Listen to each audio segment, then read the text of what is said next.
আমাদের খোকন স্টাইরি চ্যানেলের সকল প্রকার পাঠ গল্প দেখতে আমাদের চ্যানেলটি সাবস্ক্রাইব করে পাশে থাকা বেল আইকনে ক্লিক করে অল নোটিফিকেশন অন করে দিন। আচ্ছা শোনো, রাগ করার জন্য একটা গিফট, আরেকটা তোমার বাসর রাতে তো কিছু দেইনি, সেই গিফট। অবশ্য বাসর করতে পারিনি, গিফট দিয়ে কি লাভ? বদলোক, বাসর ছাড়া আর কোনো কথা মুখে নেই? বউ প্লিজ বুঝো, আমাদেরও তো বেবি দরকার। চলো আজকে লং ড্রাইভে যাই, আমাদের বাংলোতে বাসরটা সেরে ফেলি। চুপ! রাগ ভাঙাতে এনেছেন নাকি এইসব করার প্রস্তাব দিতে? বদলোক একটা। দুটোই। মুখটা বন্ধ রাখবেন? আচ্ছা রাখলাম। আনায়া গিফটগুলো খুলে দেখে একটা বক্সে গোল্ডের ব্রেসলেট, সাথে দুটো রিং রাখা, রাং ভাঙানোর জন্য। আর বাসর রাতের লেট গিফট, যেটা সেই বক্সে ডায়মন্ডের একটা নেকলেস, সাথে গোল্ডের একটা চেন রাখা। আনায়া গিফটগুলো আবারও বক্সে ঢুকিয়ে টেবিলের এক কোণে রাখে। নিবরাজ প্রশ্ন করে, গিফট কম হয়েছে তাই না? আচ্ছা পরের বার বেশি করে দেবো, আমি শপিং মলে গেলে সব কিনে আনবো। আমি একবারও বলেছি কিছু? না বলনি, তোমার মুখ দেখে বুঝলাম শ্বশুরমশাই নিশ্চয়ই এর থেকে বেশি কিছু তোমায় দিয়েছে। আমি কিছুই দিতে পারলাম না এখন অবধি তোমায়। দিবেন কিভাবে? সারাদিন তো মেয়েদের সাথে চিপকায় থাকেন। কই, আমি এখন আর কোনো ইভেন্টে গেলে মেয়েদের সাথে পিক তুলি না। আগে তো তুলতেন। এরকম হ্যান্ডসাম সিঙ্গেল নেতাকে যে কেউ চাইবে ইমপ্রেস করতে। মুখ বাঁকায় আনায়া। নিবরাজ হেসে বলে, আমার চাঁদের পূর্ণিমা। আর আমার আমাবস্যার চাঁদ। নিবরাজের হাসি আপনার আপনি থেমে যায়। আমি তোমার থেকে বেশি ফর্সা বউ। তো কি, একদম ভাব নিবেন না, বলে দিলাম। আমার হৃদয়ে কোথায় চাঁদের পূর্ণিমা এসেছে, ভালোবেসে হৃদয়ে কোঠরে থাকবে তো? থাকবো নি। একটু সুন্দরভাবে বলো না। ভালোবাসবো, আপনার হয়ে সব সময় থাকবো। নিবরাজ আনায়ার হাতের পিঠে চুমু খায়, কয়েকটা ফ্লাওয়ার আনায়াকে দেয়। অতঃপর তারা দুজন কেক কাটে। আনায়া নিবরাজের দিকে তাকিয়ে হাসে। নিবরাজ আর সময় ব্যয় না করে আনায়ার কোমর জড়িয়ে ধরে নিজের সাথে মিশিয়ে নেয়। কানের কাছে মুখ নিয়ে বলে, মহারানীর রাগ ভেঙেছে তো? না, ভাঙেনি। চুমু খেলে ভাঙবে তাই না? আসলে এসব কিছুতে রাগ ভাঙবে না যতক্ষণ না পর্যন্ত আপনার ঠোঁটে আমি অত্যাচার করতে পারবো। ফাঁসানবো। আনায়া নিবরাজের ঘাড়ে কামড় বসিয়ে দেয়। নিবরাজ কিছুটা ছিটকে সরে যায় আনায়ার থেকে। আনায়া নিবরাজের হাত টেনে নিজের কাছে নিয়ে আসে, পা উঁচু করে নিবরাজের অধরে অধর মিলিয়ে নেয়। আনায়ার থেকে নিজেকে ছাড়িয়ে নিবরাজের ঘাড়ে হাত রাখে। কামড়টা জড়িয়ে দিয়েছে আনায়া। নিবরাজ অভিমানী স্বরে বলে, কামড় না দিলেও পারতা। বেশ করেছি। নিবরাজ হুট করে আনায়াকে কোলে তুলে নিয়ে হাঁটতে থাকে। আনায়া তার গলা জড়িয়ে ধরে বলে, অসভ্য লোক, নিচে নামান তো। ও আজকে আর ছাড়ছি না কিন্তু, একেবারে বাবুর পাপা হওয়ার মতো অসভ্যতা আমি করেই ছাড়বো। মেইন ডোরের সামনে আসতেই আনায়া বলে, আমার গিফটগুলো চোরে নিয়ে যাবে তো। মনেই ছিল না। আচ্ছা চলো গিফটগুলো নিয়ে আসি। আমাকে নিচে নামান। আরে তুমি যা চিকন, আমি এরকম করে নিয়ে পুরো বাড়ি 10 বার ঘুরলেও আমার কিচ্ছু হবে না। নিবরাজ আনায়াকে নিয়ে টেবিলের কাছে আসে। ফুল গিফটগুলো আনায়া হাতে নিয়ে কেক আর ড্রিঙ্ক দেখে খেতে মন চায় তার। নিবরাজ তাকে কোল থেকে নামাতেই আনায়া চেয়ারে বসে পড়ে। কেক খেয়ে কোল্ড ড্রিঙ্কসের বোতল নিয়েই বসে পড়ে আনায়া। নিবরাজ তার দিকে তাকিয়ে বলে, এত বেদুক তুমি? আরে আমার প্রিয় কেক, আপনি জানেন না? আচ্ছা খাও ভালো করে, বাবুর মাম্মাম হবে না। আনায়া মাঝপথে খাওয়া অফ করে দেয়। নিবরাজ চোখ দিয়ে ইশারা করতেই কেক খাওয়া আরম্ভ করে। আনায়া খাচ্ছে, নিবরাজ বসে বসে তার খাওয়া দেখছে। তাদের খাওয়া দাওয়া শেষ হতেই নিবরাজ রোহিতকে মেসেজ দিয়ে বলে দেয় এদিকটা সামলে নিতে। ফোন পকেটে ঢুকিয়ে আনায়াকে পুনরায় কোলে নিয়েই বাড়ির ভেতরে প্রবেশ করে। করিডোর পেরিয়ে যেতেই তারিশা পেছন দিক দিয়ে আসে। আনায়া নিবরাজকে দেখে আবারও রুমে চলে যায়। রুমে এসে দরজা লক করে দেয় নিবরাজ। আনায়া ফ্রেশ হয়ে শাড়ি চেঞ্জ করে নেয়, নিবরাজও চেঞ্জ করে নেয়। অতঃপর দুজন শুয়ে পড়ে। আনায়া ভাবছে আজকের মতো সে বেঁচে গেল, কিন্তু নিবরাজ তো নিবরাজই। আনায়াকে নিজের দিকে টেনে নিয়ে আসে, কপালে অধর ঠেকিয়ে বলে, চলো বউ, বাবা মা হওয়ার কাছে নেমে পড়ি।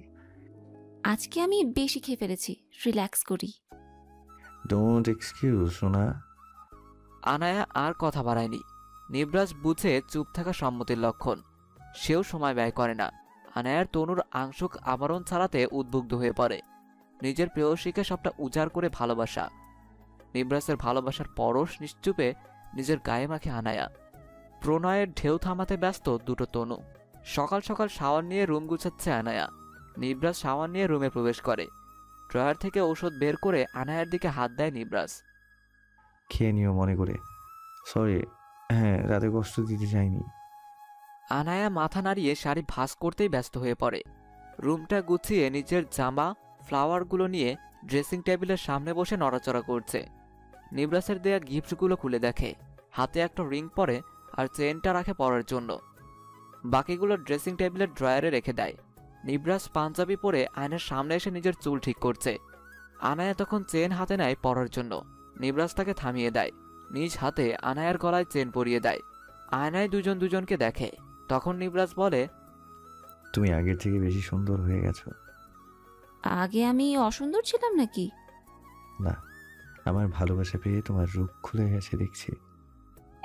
শুনুন তো, সব সময় ঢং করে নিজের থোত মানিয়ে। তো করবো না, না হলে বউ আমায় গাথা আনস্মার্ট ভেবে পাত্তা দেবে না।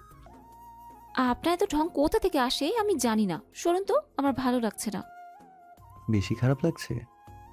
তো কি, যান, আপনি পাশান। সরি। আনায়া উঠে দাঁড়ায়। সোজা খাটের উপরে গিয়ে শুয়ে পড়ে। নিবরাজ হাত ঘড়ি পড়তে পড়তে বলে, আমি নাস্তা নিয়ে আসছি, ওষুধ খেয়ে নেবে। নিবরাজ বেরিয়ে পড়ে। আনায়া নিজের পায়ের দিকে তাকিয়ে আছে। কিছুক্ষণ পর নিবরাজ ট্রে নিয়ে ভেতরে আসে। আনায়ার জন্য ব্রেড, জেলি, কফি এনেছে। খাটের পাশে ছোট্ট টেবিলটায় ট্রে রেখে নিবরাজ বসে পড়ে। আনায়াকে বেডে জেলি লাগিয়ে দেয়। নাস্তা শেষ হতেই ওষুধ খাইয়ে নিবরাজ উঠে দাঁড়ায়। আজকে রুমেই থাকো, বের হতে হবে না। আপনি এখন চলে যাবেন? হ্যাঁ, কিছু কাজ আছে, তবে তাড়াতাড়ি ফিরবো। আচ্ছা, সাবধানে যাবেন আর নাস্তাটা করে যাবেন। আচ্ছা। নিবরাজ দরজার কাছে আসতেই আনায়া ডাক দেয়। নিবরাজ ফিরে তাকায়। আনায়া তাকে হাত দিয়ে ইশারা করতেই নিবরাজ আনায়ার সামনে এসে বসে। আমার কপালে চুমু না দিয়ে চলে যাচ্ছেন? রুলস দেইনি মনে হয়? প্রতিদিন বাইরে বের হবার সময় আমার কপালে চুমু খেয়ে যেতে হবে। তোমার মুখ থেকে এটা শোনার অপেক্ষায় ছিলাম বউ। নিবরাজের কথায় আনায়া ভেবাচাকা খেয়ে যায়। নিবরাজ হেসে বলে, ঠোঁট কপাল দুটোতে আমি চুমু খেতে যাই। একটার পারমিশন পেয়েছি, আরেকটার পারমিশন যদি দিতে খুব উপকৃত হতাম। যান বদলোক, আপনার চুমু খেতে হবে না। বাঙালি মানুষ না বসতে দিলে শুতেও চায়, অসভ্য। অসভ্যতা আমি একটু করাই যায় বউ। নিবরাজ জোর করে আনায়ার ঠোঁটে চুমু খায়। যাওয়ার সময় কপালে চুমু খেয়ে বেরিয়ে যায়। আনায়া রাগের দৃষ্টি নিক্ষেপ করে নিবরাজের দিকে। সে পড়েছে মহাবিপদে। মনে মনে ভাবছে, জামাই তো এতটা রোমান্টিক না হলেও পারতো। ধুর, আমি ভেবেছিলাম নেতা মানুষ সারা দিন জনগণের চিন্তায়, বউ আছে না নাই সেটাই ভুলে যাবে। এখন তো দেখি 16 কলা পূর্ণ করছে। তাশরিফ খান, তিয়াস খান সহ সিতারা আহমেদ তারা নাস্তা করতে বসেছে। জায়ানও আছে তাদের সাথে। নাজিয়া চুপচাপ নিজের কফিতে চুমুক দিচ্ছে। তখন বন্যা বলে, বড় স্যার ম্যাডাম, আমি আর আপনাদের বাড়িতে চাকরিটা করব না। বন্যার এহেন কথায় জায়ানের মুখশ্রী মুহূর্তেই চেঞ্জ হয়ে যায়। নাজিয়া তাকায় জায়ানের দিকে। তখন তাশরিফ খান বলেন, হঠাৎ করে বন্ধ কেন? আর তোমার মায়ের তো ওষুধ লাগে প্রতি মাসে, আবার তোমাদের চলতেও হিমশিম। চাকরি ছেড়ে দিলে কিভাবে কি হবে? নতুন আরেকটা চাকরি পেয়েছি, সেটা আমার বাড়ির পাশেই। আপনাদের বাড়ি তো দূরে, মাকে দেখতে যাওয়ার জন্য ছুটি ফেলেই যেতে হয়। আর সেখানে আমি কাজ শেষ করে রাতেই নিজের বাসায় চলে যেতে পারবো। তখন জায়ান বলে, এই সমস্যার কথা আগে বললেই পারতা। প্রয়োজনে রাতে আমি তোমায় ড্রপ করে দিয়ে আসতাম তোমার বাসায়। তার মনে হয় আর প্রয়োজন নেই জায়ান ভাইয়া। আগে ভেবে বলতে বন্যা আন্টির প্রয়োজন অপ্রয়োজন, যেহেতু তাকে নিয়ে একটু বেশি ইন্টারেস্টেড তুমি। নাজিয়া বলে। তখন জায়ান বলে, আয়াত পাখি, ব্যাপারটা এরকম না। আমি শুনতে চাইনি ব্যাপারটা কেমন। জায়ান চুপসে যায়। তখন সিতারা আহমেদ বলে, বেশি কষ্ট হয় নাকি বন্যা? তখন তিয়াস খান বলে, কিসের কষ্ট সিতারা? ও তো বাড়ির একজন সদস্য। সেই জন্য তো বললাম, কাজ করে বেতন দিই, বাড়িতে থাকে, সেই হিসাবে কিছু চাওয়া তো পূরণ করতে হয়। সিতারা আহমেদের কথার আগামাথা তারা দুই ভাই বুঝতে পারে না, তবে নাজিয়া ঠিকই বুঝেছে।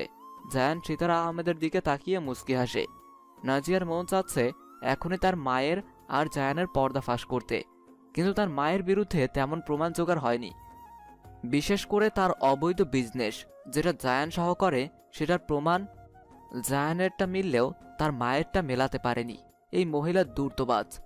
সবচেয়ে বেশি খারাপ লাগছে নাজিয়ার, তার মা একজন নারী হয়েও কি করে আরেকজন নারীর ক্ষতি জেনেও কিছু বলেনি। তখন বন্যা বলে, আজকে রান্না করে দিয়ে আমি চলে যাব, আপনারা নতুন কাজের লোক খুঁজে নিয়েন। তিয়াস খান গম্ভীর কণ্ঠে বলে, ঠিক আছে। সবাই যে যার মতো নাস্তা করে নিজেদের গন্তব্যের জন্য নেমে পড়ে। জায়ান সিতারা আহমেদ এক অফিসে, তারা একই কারে করে যাবেন। তাশরিফ খান এবং তিয়াস খান আরেক অফিসে, তারা এক কারে করে যায়। নাজিয়াকে ড্রপ করে দেয় বাড়ির গাড়ি দিয়ে ড্রাইভার। সুহাসিনী একটা কিন্ডারগার্টেন সামলায়, সেও তার কাজে চলে যায়। খানভিলা ফাঁকা। বন্যা রান্নাঘরে চলে যাবে গেটে তালা লাগিয়ে, চাবি দারোয়ানকে দিয়ে যাবে। জায়ান গাড়ি ড্রাইভ করছে, সিতারা আহমেদ পেছনে বসা। ফোনটা ব্যাগে ঢুকিয়ে সিতারা আহমেদ বলেন, মনে হয় না বন্যা তোমার জন্য চলে যাচ্ছে। হবে হয়তো, বাট কখনো কাউকে কিছু বললে ওকে মেরে দেব। এসব মারামারি বাদ দাও। ওই তাহিয়ার কাছে আমার কিছু প্রমাণ ছিল, যা ফাঁস করলে আমি কেস খেতাম। জানি ভাইয়ের মেয়ে হলে কি হবে, এক সময় না এক সময় আমায় ফাঁসাতো, সেই জন্য রাস্তা থেকে সরিয়ে দিলাম। শুভ কাজটা প্ল্যানিং করে করেছি আমি, মেরেছি কিন্তু আমি। মাঝখানে জনগণের নেতা তোমার একমাত্র মেয়ের জামাই ফেসে গেছে। ধুর, ওরা জাহান্নামে যাক, আমার কি। কাম্মা, আনায়াকে নিয়ে ভাবো না, মায়া লাগে না? তোমায় বলবো নাকি মায়া লাগে না কি লাগে না? আরে বলো না। ও আমার সন্তান, তুমি জানো সন্তানদের প্রতি মায়ের ভালোবাসা অকৃত্রিম। সো এত ভালোবাসা তো ছেড়ে আসলে কেন? ওখানেই কিন্তু জীবনটা গুছিয়ে নিতে পারতে। সেটা আমি জানি, আমার লাভ ছিল। তিয়াস খান, ওর জন্য আমি সব করতে পারি। ইউ নো হোয়াট, এই সিতারা না আসলে খানদের এত উন্নতি হতো না। লাইফে টাকা ইনকাম করা প্রচুর দরকার, এত এত টাকা দরকার যাতে বুড়ো বয়সে আরাম আয়াস করে কাটিয়ে দিতে পারি। টাকা যাতে শেষ না হয়, আর ছেলের ভবিষ্যৎও যাতে চলে যায়। বুড়ো বয়স যদি জেলে বসে কাটাতে হয়? আমার টাকা আর লোকের অভাব নেই, প্রয়োজনে পুলিশদের মার্ডার করে দিব। আর সিতারাকে জব্দ করা অত সহজ না, শকুনের চোখ ফাঁকি দিয়ে চলতে পারি আমি। নিবরাস কিন্তু ঠান্ডা মাথার প্লেয়ার, ওর সাথে জীবনে কেউ টেক্কা দিতে পারে না।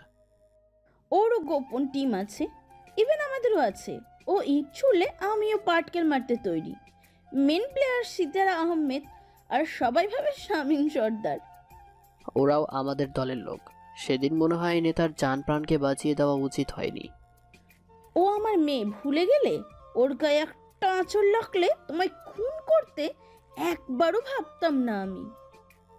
সরি, আমি কিছু করব না ওর। আমার কথার থেকে এক চুল পরিমাণ নড়চড় হলে তোমায় জেলে ঢুকিয়ে যাবজ্জীবন কারাদণ্ড দিতে আমার 2 সেকেন্ড সময়ও লাগবে না। তুমিও ফাঁসবা কিন্তু। আমি আমার বিজনেস নিয়ে কোনো ইনফরমেশন বা কেসও দিব না।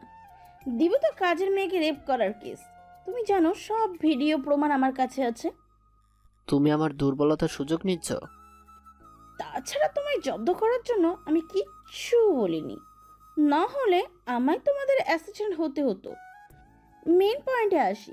মেন পয়েন্ট, এখন আমি তোমাদের বস, আর তোমরা আমার কথা মতন সব করবা। সে তো করছে এখনো। ভাবতে পারিনি আমি টাকা, সো অফ প্রাচুর্য আমার এতটা অন্ধ করে দেবে। খারাপ পথে চলে গেলাম, অবৈধ জিনিস পাচার করা, দেশে আনা, কোটি কোটি টাকা ইনকাম করা, সাথে 2-1টা টিম রাখা, 2-1টা খুনও নিজের হাতে করা। নিবরাস মনে হয় না এত সহজে আমায় ছেড়ে দিবে। আমাদের কোনো তথ্যই বাইরে পাচার হয় না। বাড়িরটা বাড়িতে, ফোনেরটা ফোনে, আর অফিসেরটা অফিসেই থাকে। আনায়া শুয়ে শুয়ে ফোন স্ক্রল করছে। আজকে সে আর নিচে যায়নি। তখন তারিশা আসে রুমে। আনায়ার এত সুখ সহ্য হচ্ছে না তার, তারিশাকে দেখে আনায়া বলে, তারিশা আপু বসো। নিশ্চয়ই আমার বানানো রুটিগুলোকে মিস করছো। তোমার বানানো রুটি আমার গলা দিয়ে নামে না। বসতে বসতে বলল তারিশা। আনায়া ফোন রেখে তারিশার দিকে তাকায়। তখন তারিশা বলে, খুব সুখে আছো মনে হয়। না গো, সুখে নেই। তোমার মতো ছ্যাচটা যেভাবে আমার জামাইয়ের পেছনে পড়েছে, চিন্তায় থাকতে হয়। আমি তোমার জামাইয়ের পেছনে পড়িনি, তোমার জামাই আমার পেছনে পড়ে আছে। এতটা খারাপ সময় আসেনি আমার জামাইয়ের যে তোমার পেছনে পড়বে। দেখা যাবে। আনায়া কথা বাড়ায় না। তারিশা উঠে দাঁড়ায়। এসেছিল আনায়াকে কয়টা কথা শোনাবে, এখন আনায়া তাকে শুনিয়ে দিল। রাগ ক্ষোভে রুম থেকে বেরিয়ে যায় তারিশা। তার কিছুক্ষণ পর নিবরাজ চলে আসে। রুমে প্রবেশ করে কলে কথা বলতে বলতে। আনায়া উঠে নিবরাজের কাছাকাছি গিয়ে দাঁড়ায়। নিবরাজ কলে কথা বলায় ব্যস্ত। আনায়া হাত বাড়িয়ে দেয় নিবরাজের দিকে। নিবরাজ তাকে টেনে এক বাহু দিয়ে জড়িয়ে ধরে। আনায়া পুনরায় নিজের হাত নিবরাজের সামনে ধরতেই নিবরাজ পকেট থেকে ছোট্ট একটা বক্স বের করে আনায়ার সামনে ধরে। আনায়া বক্সটা খুলে দেখে কাপড় রিং। নিবরাজের কল কাটার অপেক্ষায় দাঁড়িয়ে রয় আনায়া। কল কাটতেই নিবরাজ ফোনের দিকে তাকিয়ে বলে, গিফট পেয়েছি, আমি আনিনি। কে এত বড়লোক শুভাকাঙ্ক্ষী? এই তোমার বোন। আপনি ডেইলি ওর সাথে দেখা করেন?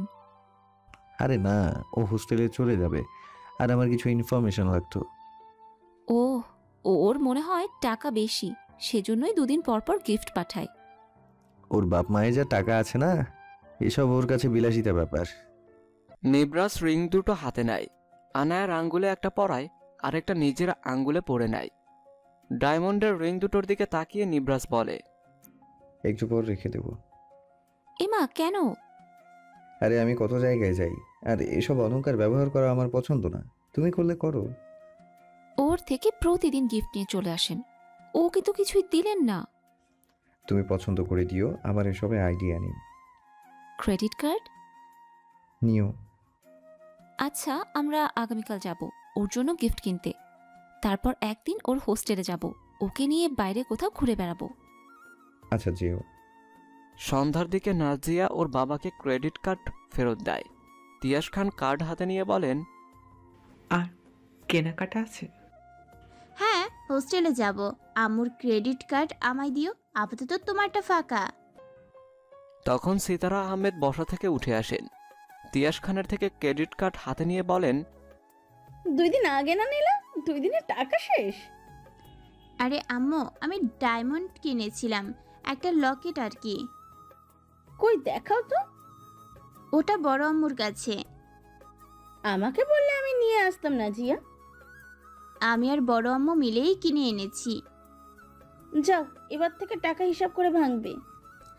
একমাত্র মেয়ে আমি, এটা বলছো তুমি? একটু টাকাই তো খরচ করি, তোমার ব্রেন না। বাবাই আম্মুকে কিছু বলো। তোমরা দুজন জব করো, আমি একজন মাত্র খরচ করার। আর তোমরা না দিলে কি হবে? জায়ান ভাইয়ের ক্রেডিট কার্ড আছে না, তাই না জায়ান ভাইয়া? তখন জায়ান মাথা নাড়িয়ে বলে, হ্যাঁ আছে তো, তোমার যখন খুশি নিও। দেখো, আবার আমার ক্রেডিট কার্ড দিলে ফুর্তি করতে পারবা না। ভাগ্যিস বন্যা আন্টি নেই, না হলে তার উপর দিয়েই সব যেত। নাজিয়ার কথায় জায়ান কটমট চোখে তাকায়। নাজিয়া মুখ বাঁকায়। সিতারা আহমেদ এসবে পাত্তা দেয় না। হয়তো নাজিয়া আন্দাজে ঢিল ছুঁড়েছে। এতটুকু মেয়ে এত কিছু বোঝে না। সে তো বারণ করে দিয়েছে কখনো কারোর ব্যাকগ্রাউন্ড সম্পর্কে জানার আগ্রহ প্রকাশ বা কারোর পার্সোনাল লাইফ নিয়ে জানার আগ্রহ না দেখায়। নাজিয়া তার পোষা পাখি। ছোটবেলা থেকে যেভাবে বলেছে ঠিক সেভাবে এসেছে। এক চুলও এদিক ওদিক হয়নি। তার শখের মেয়ে নাজিয়া। নাজিয়ার উপর আলাদা বিশ্বাস ভরসা আছে সিতারা আহমেদের। সিতারা আহমেদ উঠে রুমে চলে যান। কিছুক্ষণ পর ক্রেডিট কার্ড নিয়ে নাজিয়াকে দেয় আর পড়তে বসার আদেশ জারি করতে নাজিয়া প্রস্থান করে। স্কুলের টিফিন টাইমে পাশের শপিং মলে গিয়েছিল নাজিয়া। তাকে চিনে অনেকে, বিশেষ করে তার বাবা মা, জায়ান, জেঠু তাদের সূত্রে। সেখানে থেকেই আনায়া নিবরাসের জন্য কাপড় রিং কিনে আনে। এর মাঝে নিবরাসের সাথে দেখা করার অনুমতি আসে। জায়ান সম্পর্কে সব তথ্যই সংগ্রহ করা শেষ। সব নিবরাসের কাছে আছে, সাথে তার কাছেও আছে। তবে তার মাকে নিয়ে কোনো তথ্যই সে দিবে না। অবশ্য নিবরাসই বারণ করেছে।